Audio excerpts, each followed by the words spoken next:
आदिरोगान् सततानुसक्तान् शेषकाय प्रसृतान् शेषान् औत्सुक्य मोह रतिदान जगाना यो पूर्व वैद्य नमस्तस्तु तस्मै। नमस्कार मित्रों, मैं वैद्य राजदीप वाढेर नागरादी चिकित्सक समूह वती आप सबका स्वागत करता हूं।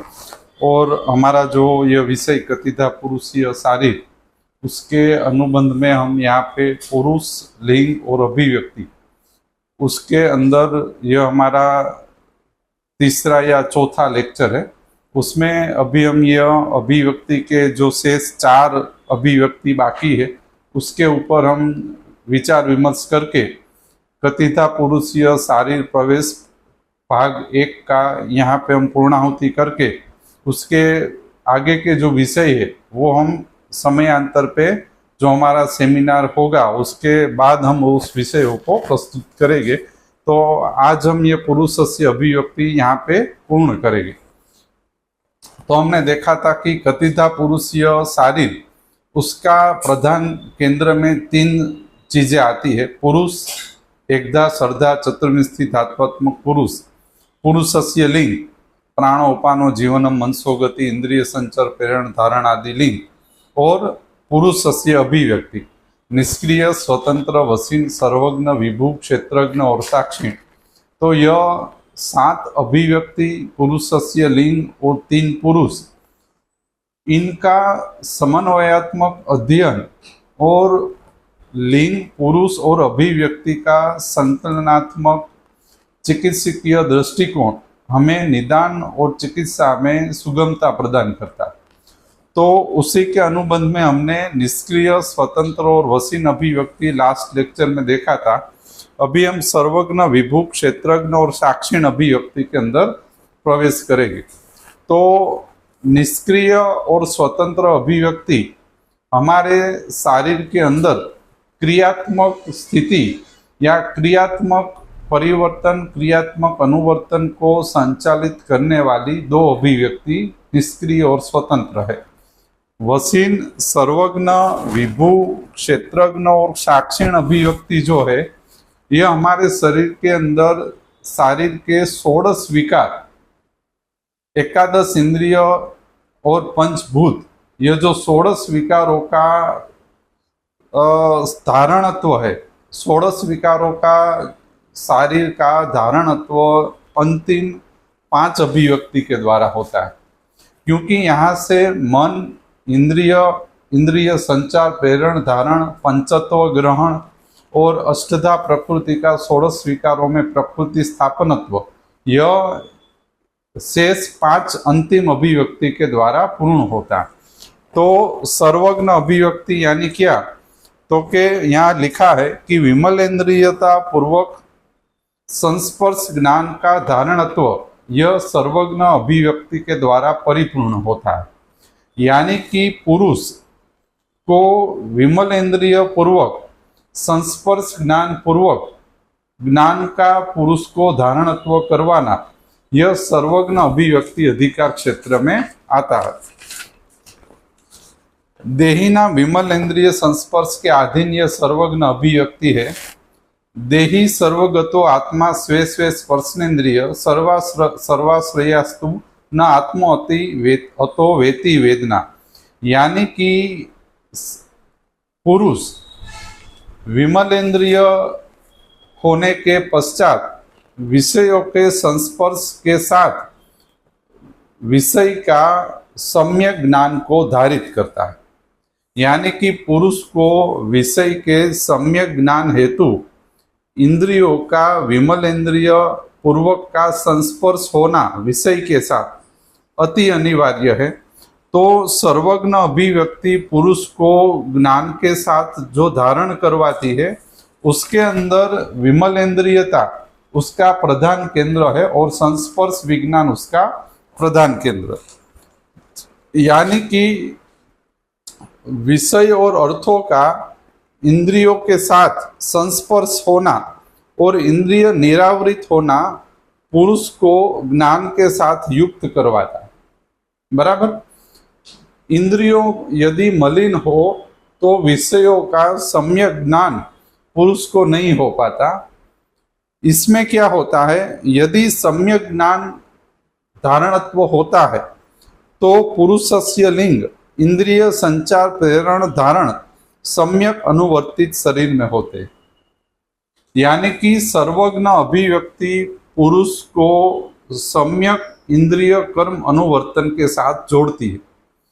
इंद्रिय का सम्यक कर्म अनुवर्तन तभी हो पाता है जब इंद्रिय विमल इंद्रिय संस्पर्श युक्त हो।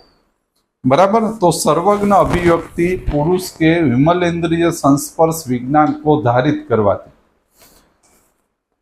सर्वज्ञ अभिव्यक्ति युक्त पुरुष सज्ञान इंद्रिय कर्म और अर्थों से युक्त होता है, और यह सज्ञान इंद्रिय अर्थ और कर्म पुरुष के शरीर के अंदर अंग आशय अवयव और प्रणाली को ज्ञानमयी संस्पर्श युक्त ज्ञान कर्म से जोड़ता है, यानी कि प्राण अन्न उदक वाही प्रणाली आदि यकृत प्लीहा हृदय बस्ती आदि अंग आशय अवयव प्रणाली को सम्यक ज्ञान कर्म से युक्त होना या सम्यक इंद्रिय ज्ञान कर्म से उसके अंदर कर्मानुबंध संचलित होना, यह सर्वज्ञ अभिव्यक्ति विमलेंद्रिय पूर्वक पुरुष के संस्पर्श के अधीन है, यानी कि अंग आशय अवयव प्रणाली में सम्यक ज्ञान कर्म सम्यक इंद्रिय कर्मों का प्रेरण यह सर्वज्ञ अभिव्यक्ति के द्वारा पूर्ण होता है। सर्वज्ञ अभिव्यक्ति यानी बिगड़ जाए, यानी कि इंद्रिय मलिन हो और विषयों के साथ का जो संस्पर्श सम्यक ना हो, तो पुरुष को ज्ञान रहित व्यवहार होता है पुरुष का, और इंद्रियों में हीन मिथ्या अतियोग उत्पन्न होता है इंद्रियों का, और यह हीन मिथ्या अतियोग अंग आशय अवयव प्रणाली में ख वैगुण्य का कारण बनती है।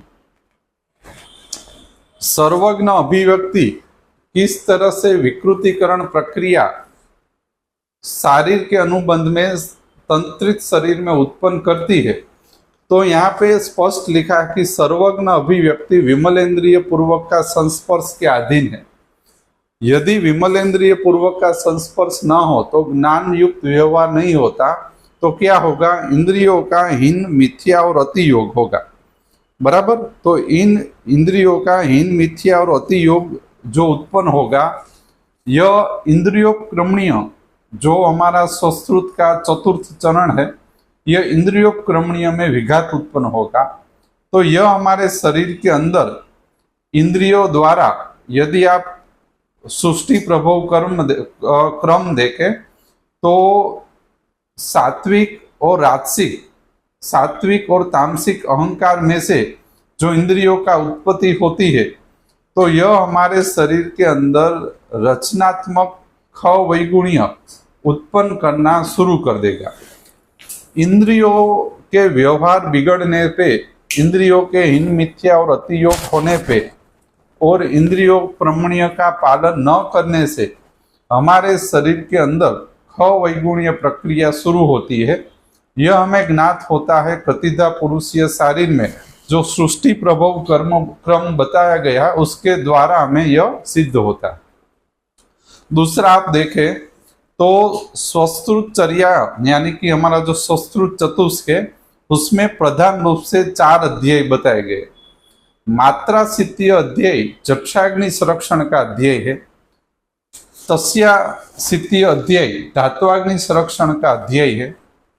इसके बाद जो 2 अध्याय आते हैं, नववेगान धारणीय या उसका दूसरा नाम है रोगानुत्पादनीय अध्याय, और चौथा अध्याय है इंद्रियोपक्रमणीय अध्याय। तो यह जो तीसरा अध्याय है नववेगान धारणीय या तो फिर रोगानुत्पादनीय अध्याय, यानी कि वेगों को धारित करने से हमारे शरीर के अंदर रोगकरण प्रक्रिया प्रवेश करती है, इसीलिए इस अध्याय का नाम रोगानुत्पादनीय अध्याय कहा गया है। यानी इस अध्याय का पालन न करने से हमारे चतुर्विंशति पुरुष या शरीर के अंदर रोगकरण प्रक्रिया प्रवेश करती है।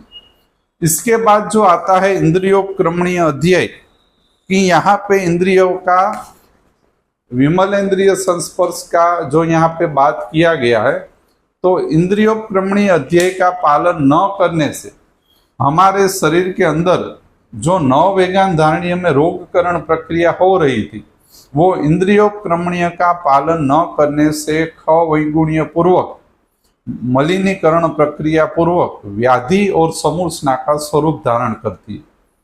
तो इंद्रियों का हीन मिथ्या अतियोग जो त्रिविध अर्थ का एक प्रधान अर्थ है, यह हमारे शरीर के अंदर व्याधि, समूर्छना और खवैगुण्य बनाने का प्रधान कारण है। इसीलिए सर्वज्ञ अभिव्यक्ति के द्वारा व्याधि का बीज या खवैगुण्य स्वरूप धारण करना यहाँ से शुरू होता है। और दूसरा आप यह भी कह सकते हो कि सर्वज्ञ अभिव्यक्ति का सम्यक स्वरूप या सम्यक धारणत्व हमारे शरीर के अंदर व्याधिकरण प्रक्रिया को रोकता है। बराबर। तो सर्वज्ञ अभिव्यक्ति बिगड़ने पर खवैगुण्य होता है। इसकी चिकित्सा में आपको निदान परिवर्जन में इंद्रियोक्रमणीय चर्या और चिकित्सा के अंदर निदान परिवर्जन उपक्रम चिकित्सा सूत्र, यह स्रोतो दृष्टि और खवैगुण्य का जो दिया गया है वो आपको यूज करना होगा या तो प्रयुज्यमान करना होगा। इसके बाद आती है विभु अभिव्यक्ति। सर्वज्ञ अभिव्यक्ति के बाद अनुक्रम से आने वाली विभु अभिव्यक्ति। सर्वज्ञ अभिव्यक्ति में ऐसा कहा गया है कि इंद्रिय के संस्पर्श से युक्त विषय को पुरुष ज्ञात कर सकता है, तो उसके ज्ञानमय व्यवहार का कारण सर्वज्ञ अभिव्यक्ति है। विभु अभिव्यक्ति में ऐसा निर्देश है कि इंद्रिय संस्पर्श रहित मन समाधान पूर्वक उत्पन्न होने वाला ज्ञान और उसके द्वारा होने वाला व्यवहार पुरुष की विभु अभिव्यक्ति है। यानी कि इंद्रियों का विषय के साथ संस्पर्श होने के बगैर सर्वज्ञ अभिव्यक्ति, यानी कि सर्वज्ञता में जिस तरह से उसने कालांतर में विषय को ग्रहण किया था, उसका जो ज्ञान पुरुष के पास है, उसको मन समाधान पूर्वक ज्ञात करके जो ज्ञानमय व्यवहार हमारे शरीर में धारित होता है, वो विभु अभिव्यक्ति का परिणाम। विभु अभिव्यक्ति में क्या लिखा है? यह चतुर्विंशी धात्वात्मक पुरुष को धारित करता है। विभुत्व मत एवास्य सर्वगतो महान मनश्च समाधानत्वत् पश्यति आत्मा तिरस्कृतम।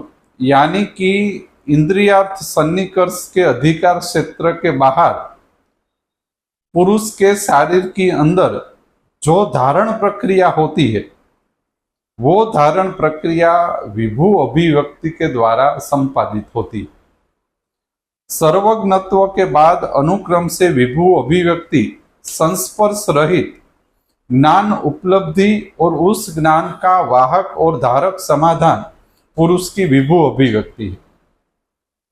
पुरुषस्य लिंग इंद्रिय संचार प्रेरण धारण की अभिव्यक्ति या उसका धारणत्व विभु अभिव्यक्ति के द्वारा होता है। यानी कि मान लो इंद्रिय संस्पर्श से आपको निश्चित पुरुष को ज्ञान हुआ, उस ज्ञान का वहन और धारण विभु अभिव्यक्ति के द्वारा होता है। मान लो जठराग्नि के द्वारा अन्न पाचन प्रक्रिया, जठराग्नि के द्वारा अन्न पाचन प्रक्रिया इंद्रिय के ज्ञान कर्म से सम्यक रूप से संपादित हुई, तत्पश्चात उस अन्न पाचन प्रक्रिया का पंच महाभूत तक परिणमन उस ज्ञान कर्म के संपादित होने के पश्चात उसका जो पाचन प्रक्रिया का अनुक्रम से जो वहन होगा, वो वहन प्रक्रिया विभु अभिव्यक्ति के द्वारा संपादित होगी। यानी कि इंद्रिय के संस्पर्श के बाहर भी जो संचालन होता है, वो विभु अभिव्यक्ति द्वारा संपादित होता है। विभु अभिव्यक्ति पुरुष को सर्वज्ञ और महत बनाती है,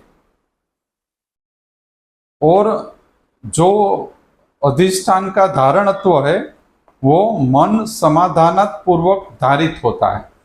अब मान लो मन समाधान पूर्वक पुरुष का धारणत्व का यदि आप विभाजन करो तो उसमें क्या आएगा? आत्मा, महत, अहंकार और मन, ये चार चरण आएंगे। तो यह आत्मा, महत, अहंकार और मन, यह जो चार चरण है, यह कायाग्नि चेतना पुरुष का स्वरूप है। तो यह कायाग्नि और चेतना पुरुष को सर्वज्ञ और महत स्वरूप के साथ जोड़ के हमारे शरीर की धारण करने का कार्य विभु अभिव्यक्ति करती है। सर्वज्ञ अभिव्यक्ति में सर्वज्ञत्व के बाद विभु अभिव्यक्ति इंद्रिय तिरस्कृत भावों का मन समाधान पूर्वक ज्ञान करके उसको धारणत्व या स्वगुण कर्म के साथ जोड़ती है। मान लो एक आपको उदाहरण दूं कि हमारे शरीर के अंदर जो प्राण वायु है, यह प्राण वायु हमारे शरीर में तंत्रित होके समान उदान व्यान और अपान को धारित करता है। तो प्राण वायु का जो यह महत और सर्वज्ञ स्वरूप है कि जिसमें वो उदान समान व्यान और अपान को धारित करता है, तो यह महत और सर्वज्ञ जो प्राणवायु का स्वरूप बना, यह विभु अभिव्यक्ति का धारणत्व दर्शाता है।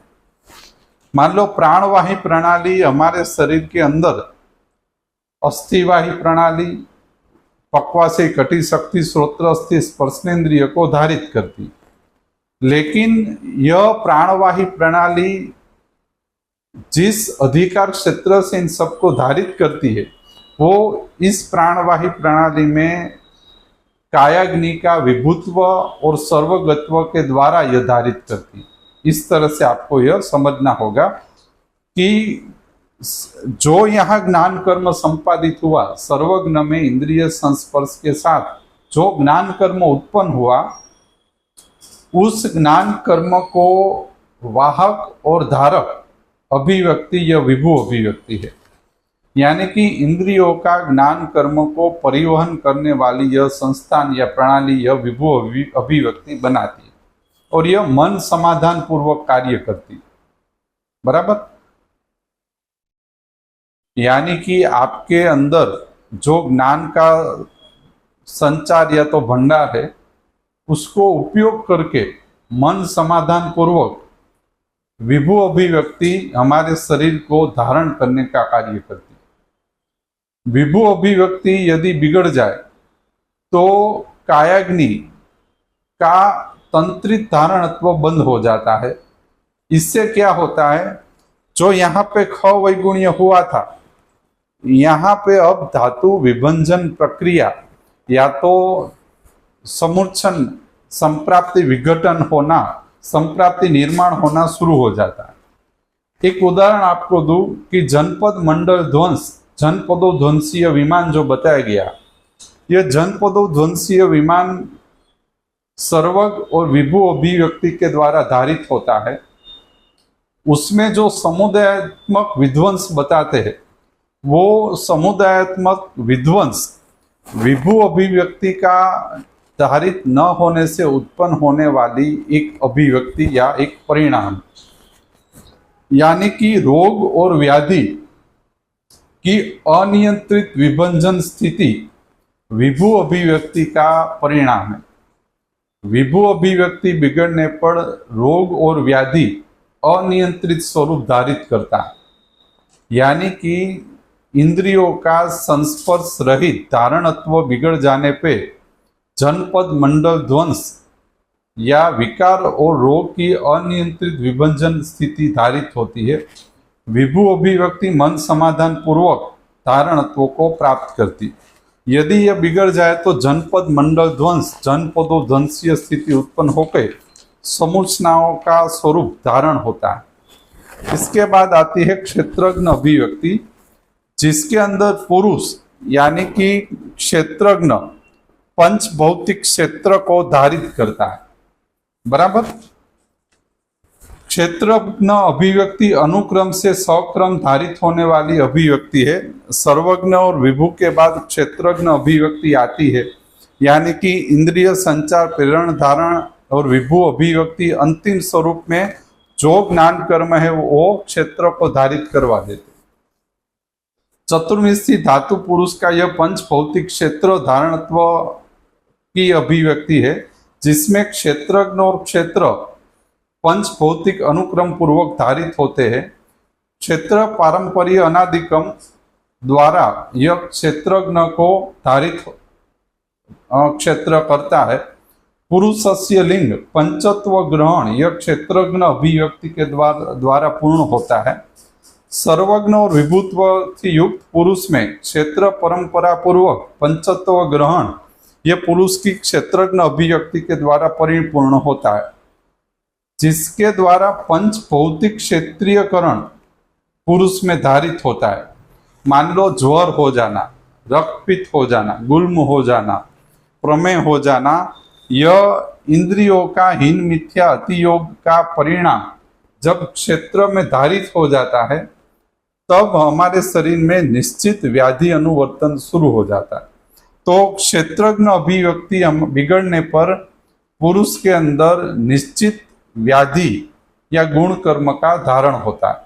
क्षेत्रज्ञ अभिव्यक्ति क्षेत्र में स्वकर्म और पंचकर्म प्रस्थापित करती है। संप्राप्ति विघटन कर जो चिकित्सा सूत्र लिखे हैं, यह क्षेत्रज्ञ अभिव्यक्ति के अनुबंध में व्याख्यायित किए गए। मान लो ज्वर का जो चिकित्सा सूत्र है, ज्वरादोल्लंघनम, ज्वर मध्य तो पाचनम, ज्वराते भेषजम, ज्वर मुक्ते तो विरेचनम, यह ज्वर के पंचभौतिक क्षेत्र में क्षेत्रज्ञ को निरावृत करने की प्रक्रिया का उदाहरण। यानी कि क्षेत्रज्ञ अभिव्यक्ति हमारे शरीर के अंदर पंचभौतिक क्षेत्र में स्वकर्म और पंचकर्म को स्थापित करती है, और जो जो स्वतंत्र चिकित्सा सूत्र दिए गए हैं वो उसी के अधिकार क्षेत्र में दिए गए हैं। उसके बाद आती है अंतिम साक्षीण अभिव्यक्ति।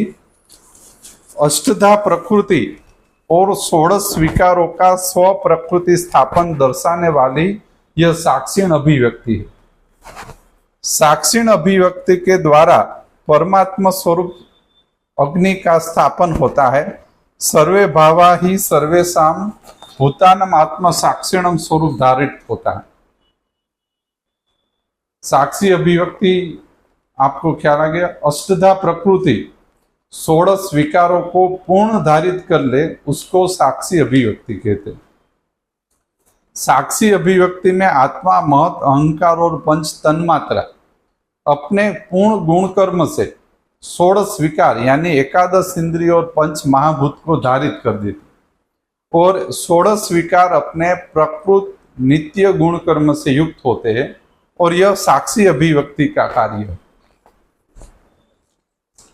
साक्षी अभिव्यक्ति परमात्मा स्व प्रकृति स्थापन अभिव्यक्ति है। शरीर के अंदर क्षेत्र और क्षेत्रज्ञ को ऐक्यपणा को प्राप्त करने का कार्य साक्षी अभिव्यक्ति करती है। साक्षी अभिव्यक्ति पुरुषस्य लिंग, सुख, दुख, इच्छा, द्वेष, धृति, स्मृति, अहंकार इतने लिंगों के द्वारा 16 विकारों को धारित करती है। 16 विकारों को अष्टधा प्रकृति में स्थापित करने वाली प्रकृति स्थापक अभिव्यक्ति साक्षी अभिव्यक्ति है। साक्षी भाव ऐक्यपणु के द्वारा क्या परिणाम आएगा, तो व्याधि और पुरुष में मोक्षत्व उत्पन्न होगा। व्याधि का अपुनर्भव और पुरुष का अपुनर्भव होगा। धर्म अर्थ काम मोक्ष की सिद्धि होगी, और स्व प्रकृति स्थापन करने वाली यह साक्षी अभिव्यक्ति है। यानी कि जो प्रकृति स्थापक उपचार है, रसायन, वाजीकरण और प्रकृति स्थापन गुण संग्रह, गण संग्रह आदि, यह साक्षीण अभिव्यक्ति को प्रस्थापित करने हेतु व्याख्यायित किए गए। बराबर। तो अभिव्यक्ति निर्देश, इसके अंदर आपने देखा कि हमने 7 अभिव्यक्ति को संकलित करके उसको निदान और चिकित्सकीय अभिगम में देखने का विचार हमने रजू किया, जिसमें निष्क्रिय अभिव्यक्ति तो प्रवृत्ति निवृत्ति युक्त पुरुष, कायाग्नि बंधन मोक्ष को प्रवर्तमान करने वाली निष्क्रिय अभिव्यक्ति है। निष्क्रिय अभिव्यक्ति श्रद्धा पुरुष को धारणत्व करवाती है, और प्राणोपानो लिंग, उमेश निमेश प्राणोपानो लिंग को धारक निष्क्रिय अभिव्यक्ति करती है। निष्क्रिय अभिव्यक्ति से धातु प्रकृति कर्म शुरू होता। इसके बाद आता है स्वतंत्र अभिव्यक्ति। स्वतंत्र अभिव्यक्ति पुरुष का तंत्रित स्वरूप यानी कि प्राण तंत्रण और जीवनम लिंग की धारक अभिव्यक्ति है। बराबर। अग्नि, सोम, वायु, सत्व, रत्तम पंचेंद्रिय जीवात्मा में प्राण तंत्रण उत्पन्न करना यह स्वतंत्र अभिव्यक्ति का कार्य है। इससे 10 जीवन यापन कर्म उत्पन्न होते हैं और ये एकधा पुरुष को प्रवर्तमान करवाती। इसके बाद आती है वसीन अभिव्यक्ति। स्व पुरुष वश मनसो गति प्रेरण धारण वसीन अभिव्यक्ति के अधीन है। इससे मनसो गति लिंग धारित होता है और यह चतुर्विंशी धात्वात्मक पुरुष को धारित करवाने वाली अभिव्यक्ति है।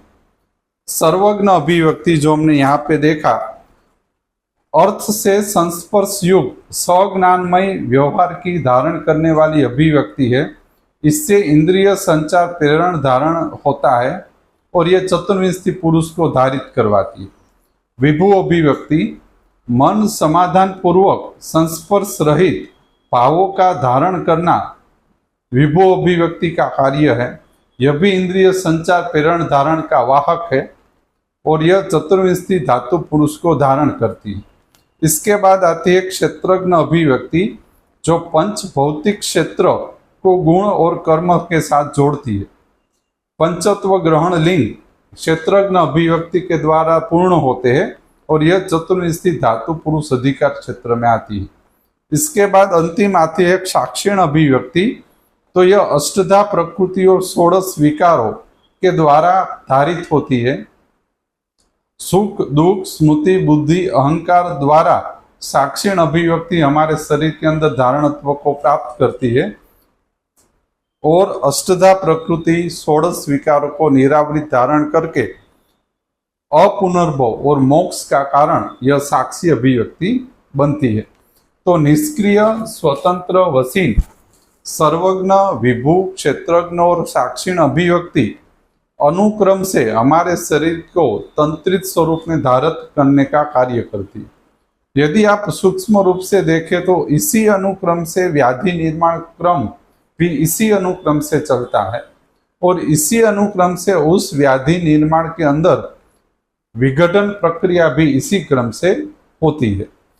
तो निष्क्रिय स्वतंत्र वसीन सर्वज्ञ विभु क्षेत्रज्ञ और साक्षिण जिस तरह से पुरुष अभिव्यक्ति का यह 7 कारण है, उसी तरह से इस पुरुष के अंदर विकार और रोगों की अभिव्यक्ति भी इस 7 चरण पूर्वक ही होती है। अभिव्यक्ति प्रकृति के द्वारा पुरुष को धारण करने के ये 7 आयाम हमने बात बताए और यह पुरुष की और रोग की धारणत्व प्रक्रिया के 7 आयाम है।